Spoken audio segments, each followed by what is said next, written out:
Bonjour, Shalom Aleichem. Bon Hachem, ce jour aussi important qui est Pesach Sheni.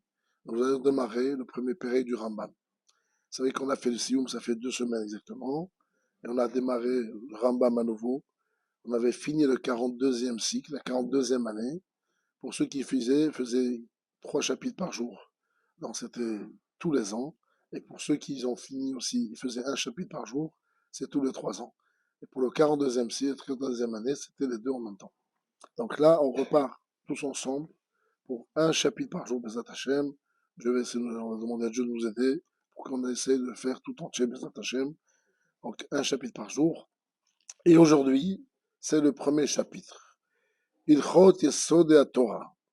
Les bases de la Torah, Yesod Torah, יש בכלל 10 מצוות, 6 מצוות תעשה, 4 מצוות לא תעשה, זה important. Voilà. 10 mitzvot, 6 mitzvot positifs et 4 mitzvot négatifs. Et voici leurs détails. Le da chez Shem Eloka, savoir qu'il y a Dieu. Chez Lo Ya'ale Machava, chez Shem Eloka, Zoti Hashem. Qu'il n'y a pas autre, il ne faut pas qu'il ça nous vienne à l'esprit de croire qu'il y a un autre Dieu à part Dieu. Les Ahedo, on va voir c'est quoi de faire l'unification du nom de Dieu. C'est quand on fait le schéma. Les Avo, l'aimer, comme marqué Vafta et le Shemkar. L'Ira Oto, Bimeno, le craindre. Les Kadesh Shemo, sanctifier le nom de Dieu. Chez le Halel Shemo, pas profaner le nom de Dieu. Chez le Abed Varim Sheklashmo Alehem, quand on a un papier ou une feuille dans lequel est marqué le nom de Dieu dessus, on fait attention de ne pas le détruire ou le perdre ou le jeter. Écoutez le prophète quand il parle au nom de Dieu. Chez le Soto, et on n'a pas le droit d'éprouver Dieu. Là, on leur a dit les 10 mitzvot. Ces mitzvot vont être expliqués dans ces chapitres qui arrivent. Dans la Chot Yesod et la Torah, les fondements de la Torah, il y a tous ces éléments-là. C'est avec ça, c'est ça la base, la fondation de la Torah. D'ailleurs, le Rambam commence le livre par Yesod et Yesodot, Vermoud Chochmot. Premier chapitre, le fondement des fondements et le pilier de la sagesse. C'est quoi? C'est savoir qu'il y a un créateur et celui qui a créé toute créature. Donc, c'est quand on parle de fondation et quand on parle du pilier, vous avez vu que quand on construit une maison, la fondation, c'est ce qu'on creuse dans le sol. Par contre, les piliers, c'est les piliers qui sont apparents, qui tiennent le plafond ou tiennent les murs, les poteaux. Et le Rambam, il dit qu'il faut donc les deux pour faire tenir un bâtiment, la même chose, pour comprendre tout ce monde et surtout la sagesse de ce monde, être bien dans ce monde, il faut avoir comme notion que le fondement de ce monde, c'est que Dieu existe et que c'est lui qui a créé tout le reste. En sachant autre chose, c'est que plus une fondation, plus un immeuble, pardon, doit être haut, puis veut monter haut, puis la fondation elle va être profonde. Donc plus on travaille là-dessus, sur le fait de croire et de savoir dans le plus de détails possible que Dieu existe et que Dieu il est le maître de chaque détail, ou chaque détail près, là on sera encore plus renforcé dans notre vie, dans la vie de tous les jours, dans la vie d'un juif de tous les jours. Donc première des choses, savoir qu'il y a un créateur. Et c'est lui qui a créé toutes les créatures. Et tout ce qui a été créé, du ciel jusqu'à la terre, et tout ce qu'il y a au-dessus du ciel et au-dessous de la terre, tout a été créé par lui. Mais si quelqu'un dit que Dieu n'existe pas, comme beaucoup de gens disent, je ne vois pas Dieu, s'il n'y a pas un créateur, tout ce que tu vois aussi ne pourrait pas exister. Est-ce qu'un gars il a l'obligation de croire en Dieu? Bien sûr. Sinon, c'est le mitzvot noir. Alors, je sais qu'on est en plein cours aussi. Donc, on a les mitzvot noirs, ça fait partie des 7 mitzvot noirs. Oui, mais allez al date. Maintenant, si quelqu'un peut penser que toutes les créatures, à part lui, ils sont là aussi. Alors, et lui, tout seul, il est là. Le Iftal ou le Bitulam, et lui, il ne peut pas s'annuler pour se faire annuler les autres. Donc, c'est comme ça, et en réalité, toutes les créatures, elles ont besoin de lui. Et c'est pour ça qu'il dit, lui, il peut les annuler sans que lui s'annule. Dieu n'a pas besoin d'aucune créature pour survivre. Donc, il n'y a rien qui peut. Donc, c'est pour ça que Dieu peut exister sans eux et pas le contraire. Les fichar, et la mitato kametat ahad mehem. Les vérités de Dieu, elle n'est pas comme la vérité des autres créatures. C'est de quoi? On va expliquer que la vérité de Dieu, c'est qu'elle est éternelle. Et les autres créatures, ils sont tous là pour un moment. Un homme dit, un homme vrai jusqu'à un moment ou un autre, cet homme-là va partir de ce monde et tout ce qu'il a va disparaître. Les créatures ressemblent à un créateur. Ou chez un avis, ou chez un avis, Omer Hashem Elohim Emet. Le prophète il dit, Dieu est éternel de vérité, véritable. Ou les vado Emet. Quand on dit qu'il n'y a que Dieu qui émet, vous avez mis, il y a ça qui émet, il y a ça qui est vrai, il y a d'autres choses qui sont vraies. Oui. Encore une fois, c'est une vérité qui est limitée dans le temps. Vous château met un ol milvado, comme un sham matsu met milvado, qui est moto. Il n'y a pas autre chose comme lui, c'est-à-dire qu'il n'y a pas qu'une vérité comme la sienne. Il y a des choses qui sont vraies, qui existent, mais c'est reste limité dans le temps. Juste pour répondre à une dernière question. Pour le coup, vous avez posé la question, est-ce que les gens ressentent? Oui, les créatures ressentent. Il y a marqué, et c'est pour ça qu'il vient avec un instinct. Et il y a, comme dit Shlomo Melrada, il y a une reconnaissance de l'animal, ils ont une certaine ouais, soumission. Et c'est pour ça qu'à l'époque du déluge, Dieu a tout détruit, parce que l'être humain a tout embrouillé, comme aujourd'hui. Les gens qui vivent avec des animaux et tout ça, ils ont oublié, ou embrouillé les règles du monde, et ça fait que l'animal aussi a été perturbé. C'est pour ça que Dieu il a dit, là maintenant, dans ce cas-là, là, il faut les faire disparaître. À Matsu Yazé, donc cette créature, où est le cas Olam Adon Kolaras. C'est le maître, le Dieu du monde, le maître de la terre, ou Amaniga Galgal Bekoaché Eloketz. C'est celui qui fait tourner la galaxie sans fin. Jamais un jour, tarder de son but. Jamais un jour, Dieu l'a dit, tiens, ce matin, je suis fatigué, on va arrêter de tourner pendant un petit moment. Ça n'existe pas. Une force infinie, sans arrêt. Achat Galgal, Sovev Tamid. La galaxie, elle tourne sans arrêt. Mais comprendre une chose. Les gens disent, ouais, le monde, il est tout seul, il n'y a pas de Dieu. Comment ça tourne tout le temps? Et d'une façon régulière. Et il est en train de le tourner, ni avec une main, ni avec un corps. Cette chose-là, le fait de savoir ça, c'est la mitzvah positive de croire en Dieu, comme le premier dit commandement. Je suis éternel ton Dieu.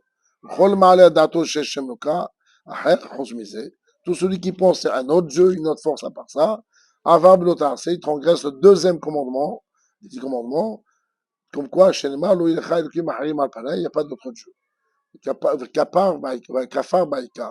Et donc, il a nié l'essentiel. C'est quoi l'essentiel? C'est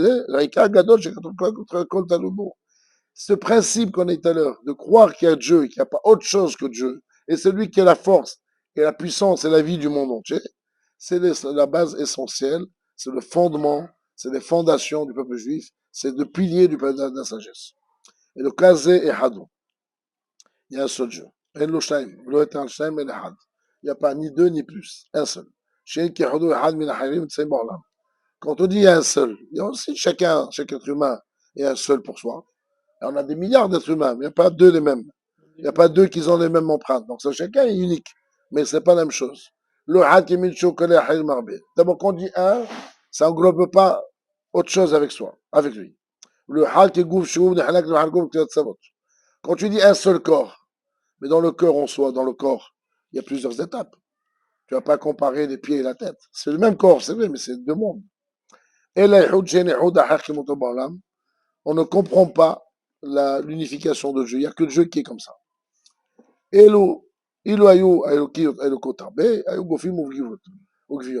S'il y avait plusieurs dieux, il y aurait eu différents corps. Mais comme on parle d'un seul Dieu, donc il n'y a pas de corps, et ça, on voit que ça veut dire un Dieu.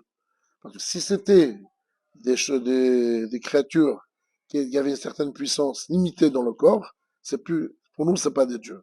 Je donne un exemple, les astres. Ils ont certaines influences sur le monde, ils ont certains pouvoirs. Le soleil qui nourrit le monde entier, ou la lune qui fait aussi un certain travail que nous ne voit pas. Et pourtant, on ne peut pas appeler ça un dieu. Alors, les gens ont cru à un moment que c'est des dieux. Mais nous, on sait que ce n'est pas des dieux. Et la preuve, chacun a un certain pouvoir d'une façon limité. Parce que s'il y a plusieurs dieux, parce qu'on ne peut pas différencier leur existence et voir la différence dans leur existence. Et là, comment tu vas voir? C'est quand ils subissent des choses. Et comme on voit que le soleil fait un certain travail, mais il peut subir certaines choses, et la lune aussi, ainsi de suite. Oui, il y a Ayoser Gouvugvia. Si nous, on peut parler que Dieu avait un corps, alors qu'est-ce que Tachlit? Donc il y aurait obligatoirement une fin et un but. Parce que si c'est quelque chose de physique, tout ce qui est créature, tout ce qui est physique, tout ce qui est physique, c'est limité dans le temps limité. Tout celui qui a une fin a un but, pardon, a obligatoirement une fin. Mais nous, notre jeu, qui est donc béni, oui, le coron est loquet, on a vu, la fin de Dieu n'a pas de, sa force n'a pas de limite, elle ne s'arrête pas, il n'y a pas d'efsek. Le soleil, il fait son travail depuis 5780 ans, tout le reste, tous les astres. Charigal, ça va, sauver ta vie. La galaxie continue toujours à tourner. En koho koah, gouf. Donc, obligatoirement, c'est pas une force physique. Où est le gouf? D'abord, il n'a pas de corps, on le voit pas. Et en plus, cette force-là, elle n'est pas physique. On ne sait pas pourquoi ça continue à tourner. Donc,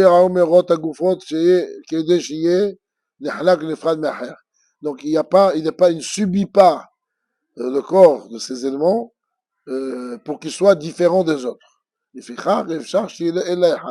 Donc, obligé de dire, parce que s'il subissait quelque chose de ce qui passe dans le monde, il y aurait un changement sur lui. Or, il n'y a aucun changement chez Dieu. Comme Yanni Loshani dit, quand il dit, moi, Dieu, je n'ai pas changé, je suis toujours un, comme avant la création du monde, comme après la création du monde. Il dit,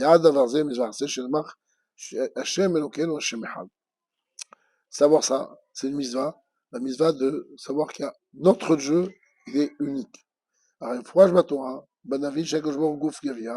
le prophète, il dit clair qu'il n'y a pas de corps chez Dieu, c'est mal qui Hashem l'Ankicha, Ayokim, B'Shamayim Imar, Zemtahat. Dieu, il est au-dessus du ciel et plus bas que la terre. Si c'était un corps, il ne peut pas être aussi grand. Un corps ne peut pas être dans deux endroits différents. Un corps, c'est un endroit. Il dit, vous n'avez pas vu l'image. C'est des mouni et je vais. À qui vous allez me comparer, je vais égaliser. Aucun rapport. Lui, il y a gouf, il y a domé les chaque goufim. Et d'ailleurs, si c'était un corps, on aurait dit, il ressemble à notre corps. Il y aurait eu des comparaisons. Imken. Ma vous est chez nous, toi, t'as grave. Alors, on va poser la question. Il y a marqué, quand Dieu a donné la Torah au Mont Sinaï, il a marqué qu'on a vu sous son trône des briques pour rappeler la souffrance qu'on a fait en Égypte, qu'on a fabriqué des briques. Et là-bas, c'est marqué Epen en saphir. Alors, comment expliquer ça? Ou bien quand c'est marqué dans le Passouk, le doigt de Dieu, la main de Dieu, les yeux de Dieu, Dieu nous a entendus. Quand c'est Varim Alelu, Dieu, la Torah a utilisé un langage humain parce que les hommes ont besoin qu'on leur parle dans leur langage. Et Dieu, il n'y a rien de tout ça. Dibira Torah avec la Shon Adam. D'accord? Kinoui même. C'est juste des petits surnoms. Comme Shamar, Imshanot, Irak, Becharbi, Berach Harbi. Là-bas, Dieu, il parle d'avoir, sortir son épée. Est-ce que Dieu, il a une épée? Ou est-ce qu'il a besoin d'une épée pour tuer quelqu'un? Et la machal. D'accord, machal, c'est juste un exemple. Il y a la davar, c'est un avis omer. Comme il y a marqué une preuve où on voit que le prophète a dit il a vu Dieu, ou les Moshe Dieu est habillé en blanc. Il a vu habillé en rouge. Moshe Rabbeinu et Moshe Rabbeinu a vu Dieu comme un grand guerrier au moment de traverser la mer. Et au mont Sinaï, il a vu comme un chien Sibou avec un talit. Lomar, chez l'Udmout. Vetsora, elle a kol b'Maria Novra Mahazé. En réalité, Dieu n'y a ni image, ni forme. Tout est une image pour les prophètes. Savoir exactement c'est quoi Dieu, c'est pas dans la consonance, dans la façon de réfléchir d'un homme, on peut pas comprendre cela.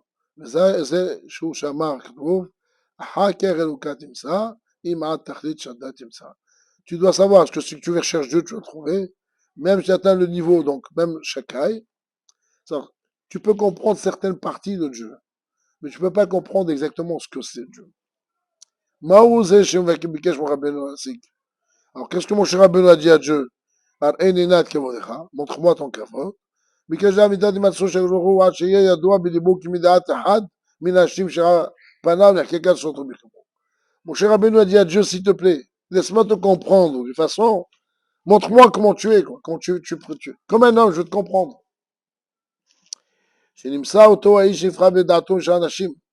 Comme un homme qui est un peu différent des autres, et moi je cherche à le comprendre. Car Bikesh, Moshe Rabbeinu. להיות מסייעת הקדוש ברוך הוא נפרד בדיבור משאר מסיעת המסעים. Moshe Rabbeinu a compris que Dieu n'est pas comme toutes les autres créatures qu'il peut comprendre. Donc il a dit à Dieu, montre-moi, explique-moi comment tu es. Ah, Shadam, t'es ma sokima, Shei, pour comprendre exactement ce que tu es. Mais si voit que je me j'ai quoi vedat adam hay, ou me hoba me gouf nef shasig am tad vazer le Koran. Il lui dit, mets-toi bien dans la tête, Moshe.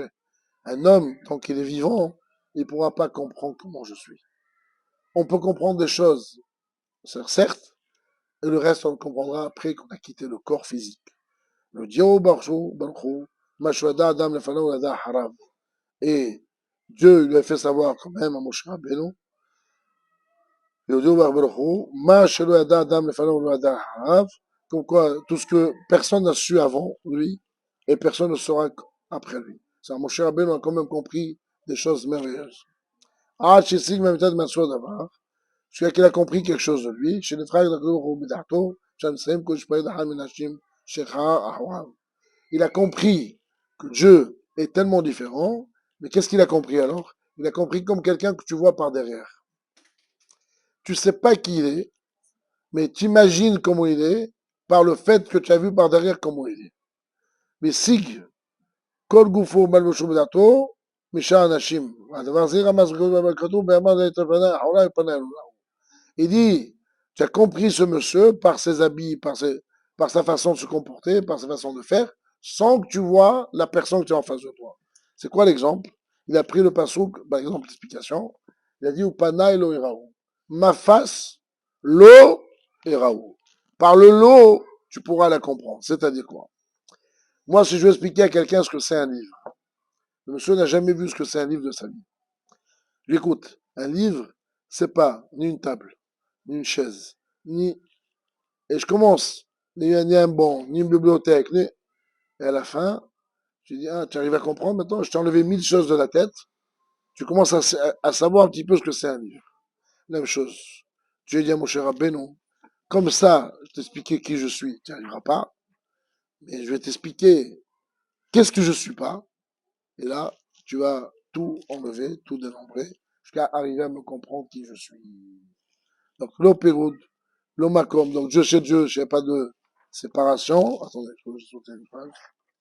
Oui, pardon. Qui va chez Barjanougou, qui vient, plus maintenant on a vu que Dieu n'a pas de corps, parce sinon il serait limité dans un endroit où il serait limité d'une certaine façon. Or Dieu n'est pas limité. Donc il ne peut pas, il ne subit rien.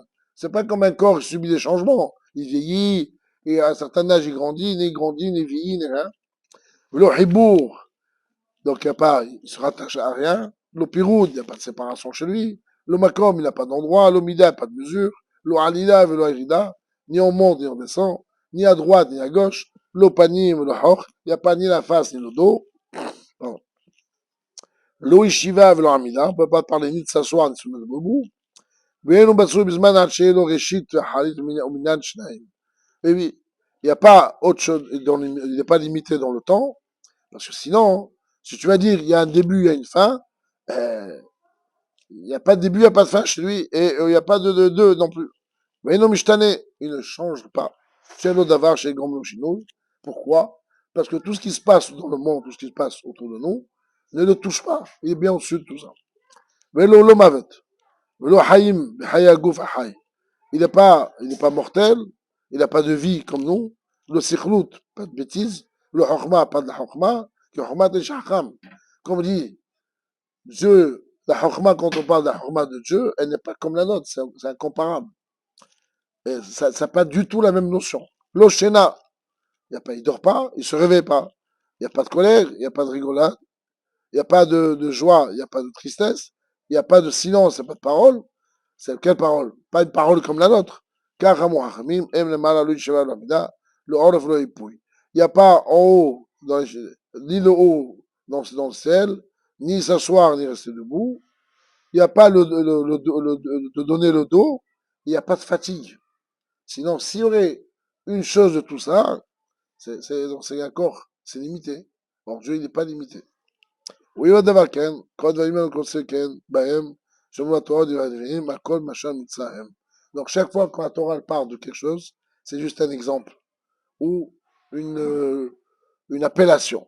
Comme quoi il est marqué que Dieu est assis dans le ciel et il rit, car Soni Bevlehem, ils m'ont mis en colère par leur façon de se comporter, que Hashem, quand Dieu est joyeux, quand c'est Bahem, tout ça, Akol, Amro Hachamim, Divrei Torah, Kilshon Adam. En réalité, tout ça, ça a été dit pour le langage humain. Car Omer Aoti Em Ochesim, est-ce que vous allez me mettre en colère? Alors Omer Ani Hashem, Lo Shaniti. Moi, je ne change pas. Si tu dis que Dieu, des fois, il est joyeux, des fois, il est coléreux, des fois, il est joyeux, donc ça veut dire qu'il change. Le changement n'est subi que par des corps matériels et limités.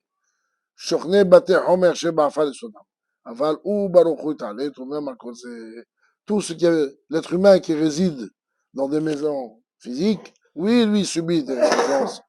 Mais Dieu, il t'a allé même à causer, et il est bien au-delà de tout ça. Donc on va essayer, les Hashem, à partir d'aujourd'hui, d'enregistrer tous les jours un Pérec de Rambam. Et vous savez tous que le Rabbi, quand il a lancé cette idée 42 ans en arrière, tous les Gdolé adorent de la génération, Rav Moshe Feinstein, Admour de Bourg, Rav Adjorser, Rav Mordechai Yaou, Rav Kadouri, Rav Admour de tous les rabbins, tous les dons de la génération l'avaient soutenu, ils avaient dit que c'était une bracha spéciale. Et effectivement, le Rabbi a dit d'abord, l'étude de Rambam me met toutes les brachot sur terre. Premièrement. Deuxièmement, on a une mitzvah de connaître toute la Torah. Le Rambam, dans sa préface, il dit, en étudiant le Chumash, la paracha, pour comprendre la Torah écrite, tout ce qui est marqué de façon très résumée, et tout est développé dans mon livre. Et il dit dans sa préface, après le Chumash, étude de la Torah écrite, étudiez mon livre et vous connaîtrez toute la Torah orale. C'est le seul livre qui est aussi complet, qui rentre dans tous les détails, même des sujets qui sont pas conclus, débattus dans la Gemara, en l'occurrence les lois de pureté, le Beth Amikdash, tout ça, comme il faut. Lui, le Rambam, va donner la halakha là-dessus, et en plus, la grandeur du Rambam, s'il a écrit ça avec une facilité, avec un langage, pardon, exceptionnel, on appelle ça le Lachon HaZahav, un langage en or. Alors je vais vous dire, cette histoire, je vais vous dire, elle est écrite sur la tombe du Rambam à côté, sur un marbre, il y a marqué, le Rambam est marqué là-bas, que le Rambam, pour écrire ce livre, il appelle la deuxième Torah, le Mishneh Torah, on l'appelle aussi Yad HaZaka, la main forte. Il a séparé toute la Torah orale en 14 livres. Dans chaque livre, il y a différents sujets. Chaque sujet a des chapitres. Chaque chapitre a des paragraphes, des halachot. À l'époque, je vous parle depuis 1000 ans en arrière, avoir un livre aussi bien, aussi clair, aussi bien classé, ça ne courait pas les rues. D'ailleurs, il reste toujours le livre le mieux fait au niveau organisation à l'halakha. Le Rambam, pour écrire ce livre, il est resté 10 ans, il n'est pas sorti de chez lui. 10 ans. Et le soir, il a fini d'écrire son livre, il était tellement heureux, il était bien fatigué, il est parti dormir. Et là, dans le rêve, il voit son père, qui était un de ses grands maîtres, avec un autre homme s'approcher de lui. Et lui, papa, comment ça va et tout, quel vaut l'honneur de ta visite? Il a dit, mon fils, on est venu te féliciter pour cette œuvre et te donner notre approbation. Alors Rambam, il dit à son père, et qui c'est le monsieur qui est avec toi? Il dit, mon fils, c'est Moshe Rabbeinu, qui est venu te donner son approbation sur ton livre. Donc imaginez, Rabotai, Ce livre aujourd'hui, comme il dit Rav Yosef, il a dit les rachetés votes du Rambam, Rosh Dvarim Bechol Davar.